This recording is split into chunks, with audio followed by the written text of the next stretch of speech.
디지털 시대, 바람직한 저작권법상 공정이용이란? 최근 디지털 시대를 맞이해 저작권법의 목적과 기능 전반에 대한 기본적인 논의는 저작권법의 순기능과 역기능에 대한 것이다. 창작자에게 일정 기간 독점적인 권한을 부여해 창작의 인센티브를 제공하고자 하는 것은 바람직하나 문예, 학술, 예술 등의 발전의 경우 기본적으로 긴밀하게 상호 연결돼 있어 어느 정도의 참조나 모방이 불가피한 점도 무시할 수 없다. 이러한 점에서 저작권법에서 공정이용 부분은 항상 화두다. 특히 가상세계라는 새로운 세계의 출현으로 당초 저작권법의 법 취지를 살리면서 나아가 디지털 관련 새로운 산업의 발전을 동시에 도모해야 하므로 공정이용 등과 관련한 저작권법의 법 해석이야말로 문화산업의 발전에 엄청난 영향을 미친다. 최근에 논란이 되어온 구글 북스, 인공지능의 저작물, 포스트 모던 미술, 온라인 골프 등 분야에서 이의 적용과 해석에 대해 간단하게 살펴보고자 한다. 먼저 공정이용에 관한 각국의 입법 내지 판결례를 살펴보면 미국의 법과 판례가 가장 잘 발달돼 있다. 우리나라도 미국과의 FTA, 자유무역협정, 과정에서 미국 법 규정을 그대로 반영하고 이를 수정한 바 있다. 간단하게 설명하면 저작권법상 공정이용이라 함은 저작물의 통상적인 이용 방법과 충돌하지 않고 저작권자의 정당한 이익을 부당하게 침해하지 아니하는 공정이용은 저작권의 침해가 아니라는 것이다. 이의 판단은 이용의 목적 및 성격, 저작물의 종류와 용도, 이용된 부분이 저작물 전체에서 차지하는 비중과 중요성, 현재 및 미래 시장 또는 가치에 미치는 영향으로 이에 적용 가능 여부를 분석하고 있다. 먼저 구글 북스에 대하여 살펴보자. 구글은 전 세계의 도서관에 있는 모든 서적을 스캔해 온라인으로 이를 검색할 수 있는 프로젝트를 진행했다. 이 과정에서 구글은 도서관에는 일정한 비용을 지급했으나 정작 해당 서적의 저작권자에게는 비용은커녕 동의조차도 받지 아니하고 스캔을 해서 이에 미국 작가협회 등에서 저작권 위반으로 소송을 제기했다.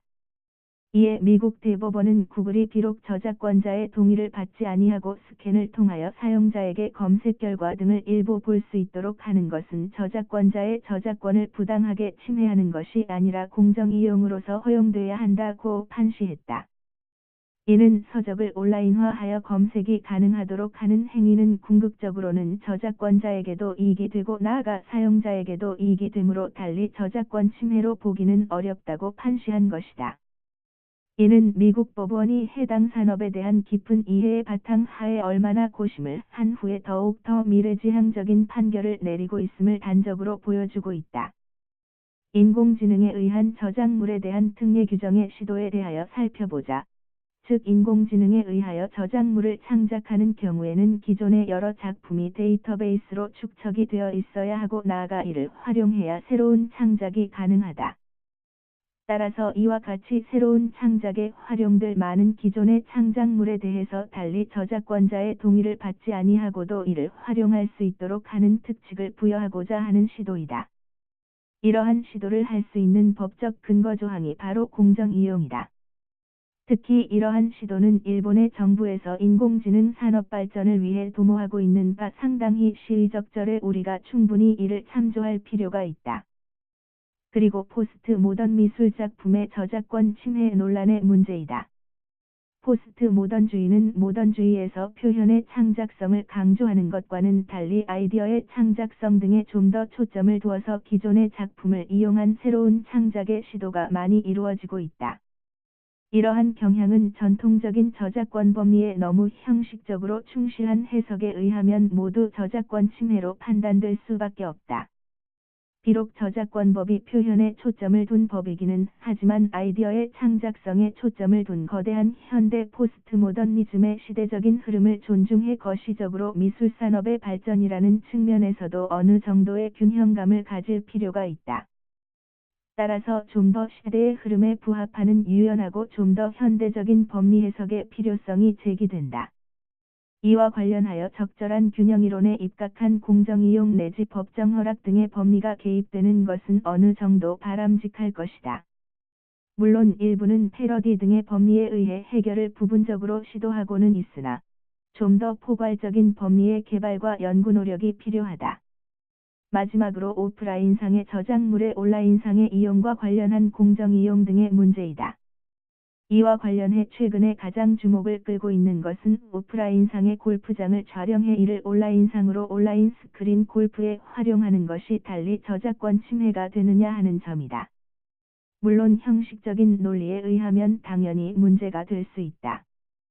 그러나 온라인 스크린 골프 산업의 발전을 위해서는 공정이용 가능성 등에 대하여도 좀 더 면밀한 분석이 필요하다. 그리고 온라인 골프의 활용이 오프라인 골프 산업에도 기여하는 긍정적인 측면이 있을 수 있기 때문이다. 최근에 화두가 되고 있는 오프라인 투 온라인, 오프라인 투 온라인, 비즈니스를 위하여서도 좀 더 산업 진화적으로 접근할 필요가 있다. 오프라인에서 온라인 비즈니스로 전환하는 시대적인 큰 흐름으로 나아가고 있는데 이러한 변혁의 저작권법 등이 지나친 장애로만 작용하는 것은 결코 바람직하지 않다. 디지털 시대의 프라이버시 권리와 마찬가지로 저작권에 대해서도 새로운 방향 설정이 필요하다. 이는 마치 디지털 시대에는 모든 것이 공개 공유되기 때문에 달리 프라이버시권이 없어진다는 주장과 함께 오히려 그러한 현실 때문에 프라이버시 권리의 보호가 더 중요하다는 주장이 맞서고 있다. 저작권이 창작 의욕을 고취하기 위하여 절대적으로 강화될 필요가 있다는 주장도 있지만 현재와 같은 디지털 시대에서는 특히 온라인 내지 가상세계로의 산업 발전을 위하여서는 기존의 저작권법이 사실상의 장애요인이 될 수도 있으므로 근본적인 개혁이 필요하고 학자에 따라서는 심지어는 저작권 무용론까지도 제기되고 있는 실정이다. 저작권법은 문화예술 등의 발전을 위하여 창작에 대한 독점적인 권리를 부여하자는 데에 그 근본적인 이유가 있으나 디지털 시대와 같이 기존 인식과 관행에서 탈피하여 근본적인 변혁과 변형이 필요한 시점에서는 창작자의 보호 못지않게 관련 산업의 발전을 위하여 그 적용 범위와 한계에 대하여도 적정한 조정과 타협이 필요하다고 본다.